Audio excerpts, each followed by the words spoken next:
Mastercard is one of the biggest companies in the S&P 500 and in the world. As you can see, it currently has a market cap of 486 billion. However, if you take a look at the past month performance, it is down about 5%, which is not very usual for this type of stock. And this is due to the recent news that they want to put a cap on interest for credit cards at 10%. Let's go ahead and take a look at the numbers, what they are right now, what the intrinsic value could be for the stock, and see if it's a good investment to add to our portfolios.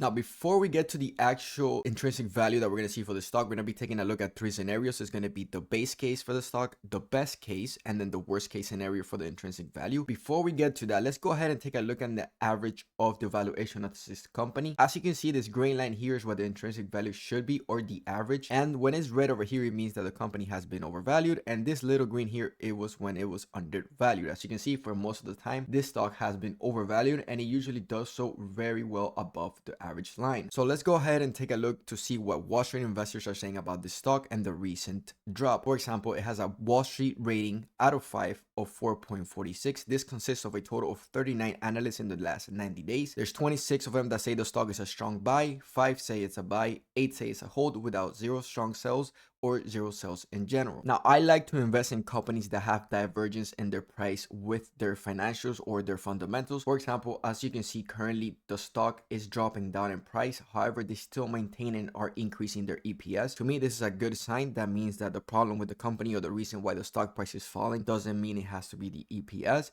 However, I know you can't value a stock just on EPS. We're going to be taking a look at other metrics as well, but this is just an example. So to me, this is a check mark. Again, this is just my personal opinion. You don't have to follow what I say. This is just why I'm taking a look at Mastercard and why it's currently interesting to me. If we compare the stock price to the free cash flow, also very important depending on why you're investing in a company. But as you can see, the stock has been increasing over time above the free cash flow, but now not anymore.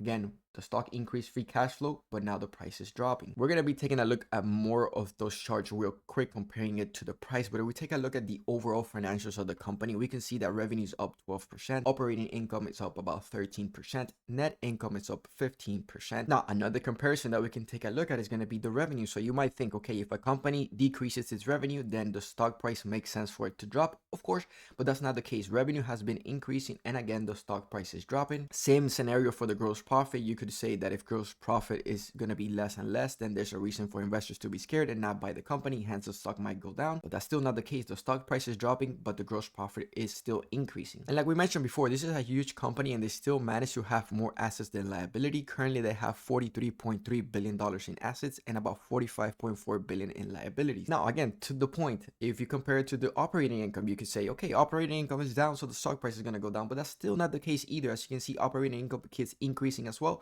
Of course, as we just saw, the stock price is dropping. So definitely, I'm very interested in this stock. However, there's different stocks in this sector that are doing the same thing. For example, there's Visa, there's American Express, there's a few other credit companies that are going, I guess, not through the same struggle, but I guess they're reacting to the news. And again, if we take a look at the net income, as you can see, it's just going up, and the stock price is going down as well. I mean, but still, if we take a look at the overall company efficiency, I mean, operating margin at 59%, net margin 45%, free cash flow margin 51%. And I mean, this free cash flow margin, as you can see, look at the conversion rate. This is probably the best way I can explain this is how well the company uses its cash, or how well that cash that they have makes more money. And I mean, look at this beautiful graph. Their free cash flow just keep growing and growing and growing.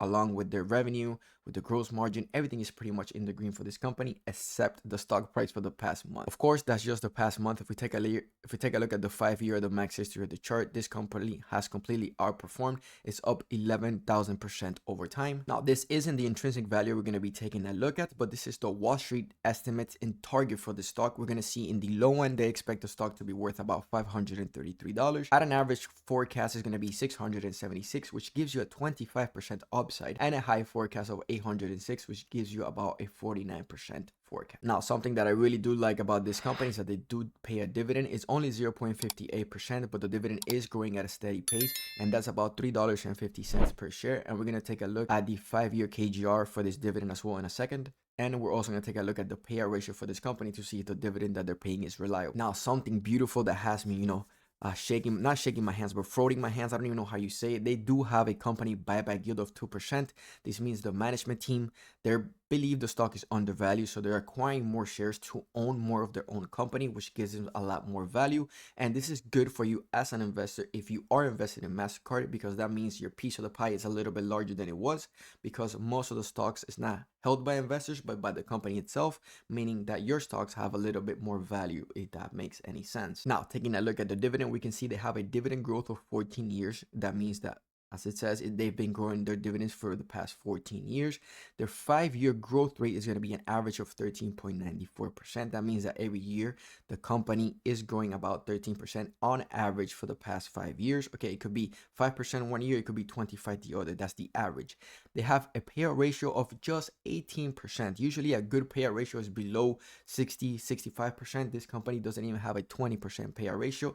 This is because they do have a lot of cash, so they're able to pay this dividend very well without actually hurting the company financials. Now, again, if we take a look at some of the competition, we can see that pretty much every major competition for Mastercard is also overvalued. And when I say major, I'm referring to Visa and American Express is probably the closest one to Mastercard. And if we take a quick look at American Express, we can see it has outperformed Mastercard in the past 1, 3, and 5 years for a lot. I mean, in the third year is 155%, and the 5th year 203% on average. Now it's time to see what you've all been waiting for. Let's go ahead and take a look at the intrinsic value of Mastercard. A base case scenario for the stock is going to be that the stock is worth about $385, meaning it's currently overvalued at about 29%. The worst case scenario for this company is going to be that it's worth $209, meaning that you are at an overvaluation of 33%. And then the best case scenario, you're still overvalued by 7%, meaning the stock could be worth $503. However, keep in mind, guys, that the intrinsic value won't be the same in terms of the calculation. It won't make sense for every single company because every single company makes money a different way. Of course, the intrinsic value is something I love to follow. It gives me a little bit of an edge, I guess you could say, in the market. At least for the past 8 years that I've been investing, I've been profitable, and this has helped me a lot. But for a stock like Mastercard, I mean, I'm not going to tell you what to buy, or I'm not going to tell you to listen to me, but I think it's at a decent price, especially if it's going to keep dropping in price. I think maybe starting a position for me would be a good idea. But I want to know what you guys think of this stock. Do you think it really is overvalued and this is what the market needed, this drop, for it to actually make sense for investors? Let me know in the comments below. If you enjoyed the video, guys, please consider leaving a like. It does help a ton. And as always, I'll see you on the next video.